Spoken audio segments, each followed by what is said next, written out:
Nagkasagutan ng ilang mambabata sa budget hearing ng Office of the Vice President na hindi sinipot ni VP Sara Duterte.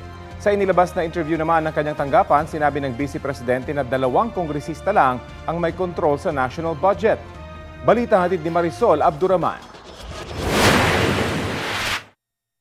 You may not like the person, you may not like her presence here, but you have to respect the Office of the Vice President. No-show si Vice President Sara Duterte sa pagpapatuloy ng deliberasyon ng Kamara sa budget ng Office of the Vice President. Pero gaya noong huling pagdinig, mataas ang tensyon sa Kamara. Tanong ni Sagip Party List Representative Rodante Marcoleta, isasantabi na ba ang tradisyong bigyan ng kortesiyang OVP pagdating sa agarang pag-aproba ng budget nito? Wala na dapat tanungan. Ba't ang nangyari, barrage of questions. That's why I'm asking. Bakit natin ginawa yun earlier? Are we not already respecting a tradition well kept by this House? Nagkainitan pa nung sinuspindi ang hearing. Why is that di ba kami pwede salita? We are also members, we just the same. Nang ituloy ang pagdinig, For non-tradition. nagmusyon si Representative Marcoleta na itigil ang budget hearing at ipasa na ang OVP budget.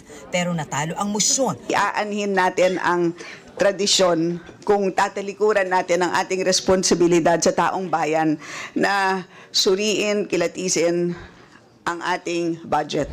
Bukod sa wala ang bise, wala rin kahit isang staff ng OVP na dumalo sa pagdinig. The head of agency should be present. And I do not care even if she is the Vice President, Madam Chair.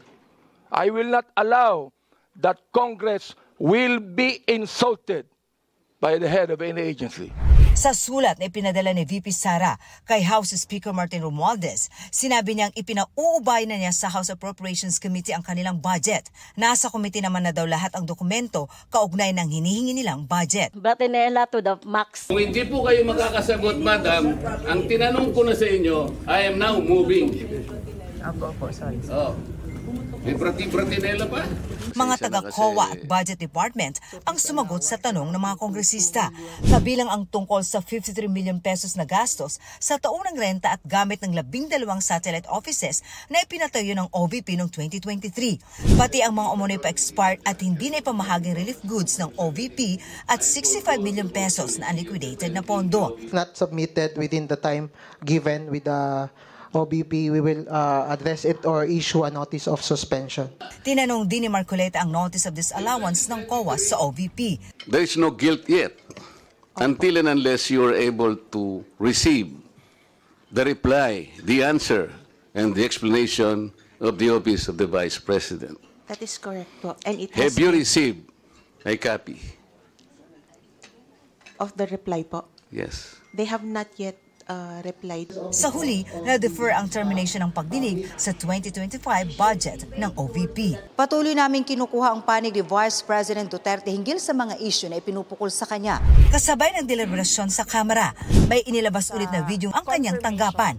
Dito, inakusahan ng BC ang House Speaker at si House Appropriations Committee Chairman Zaldico. Ang budget ng Pilipinas ay hawak lang ng 2 tao. Hawak lang siya ni Congressman Zaldico at ni Congressman Martin Romualdez.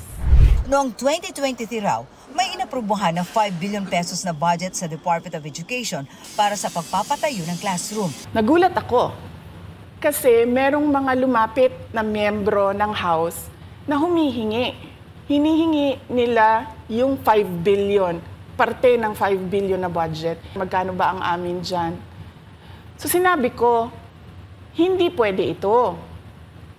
Kasi ang mangyayari nito, hindi magagawa ng Department of Education ang trabaho namin na mag-construct ng classroom. Nang hindi raw siya pumayag, lumobo ang budget sa 15 billion pesos sa aprobadong National Budget o General Appropriations Act. Pero yung idinagdag, yung 10 billion na yon hindi kontrolado ng Department of Education. Controlled yon ni Congressman Zaldico at Congressman Martin Romualdez. Sa taong ito naman, binawasan umano ng Kamara ng 5 billion pesos ang budget para sa classroom repairs ng DepEd at idinagdag sa classroom construction. Pero ayon sa BICE, naglakip ang Kamara ng listahan kung saan itatayo ang mga classroom. Dagdag ko lang yan doon sa confirmation na kinuha nila yung budget ng DepEd at isa yan sa mga rason kung bakit ako nag-resign sa Department of Education. Hindi na ako papayag na sa susunod na taon, ganyan pa rin ang gawin nila at ako yung mananagot sa ginagawa nila. Hiningan namin ng pahayag ang opisina ng Speaker Romualdez, pero wala pa silang pahayag sa ngayon. Si Representative Con naman, tinawag na panluloko ang sinabi ng bise na kontrolado umano nila ni Romualdez ang national budget. Napakalaking pambubudol, ang kala nila ang taong bayan hindi matalino. Matalino po. Sasagutin po natin yan. Una-una po, ang miyembro po ng appropriations is around 139. Ang vice chair po is around 56. Ang congressman po is 300. Meron po tayong mga senador na 24. Meron pong miyembro ng Bicameral Conference Committee. Almost 30 po ang nag-a-attend yan.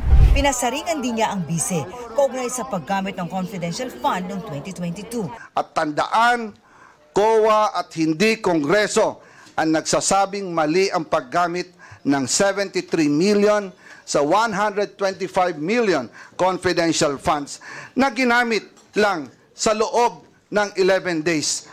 Talo pa po dito ang pondo ng Napoles Fund na gamit ng 60 days. Ito po, 11 days lang. And ngayon, bibigyan pa ba natin siya ng 2 billion na panggagastos daw sa mahihirap? Ibigay po natin to sa tamang ahensya. Huwag po nating ayahan na waldasin na naman ang kahit pisong sintimo na dapat natin bantayan. Hiningan namin ng tugon dito si VP Sara.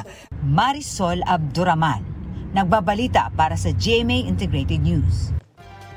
Kapuso, alamin ang maiinit na balita. Bisitahin at mag-subscribe sa GMA Integrated News sa YouTube. Sa mga kapuso abroad, samahan nyo kami sa GMA Pinoy TV at sa www.gmanews.tv.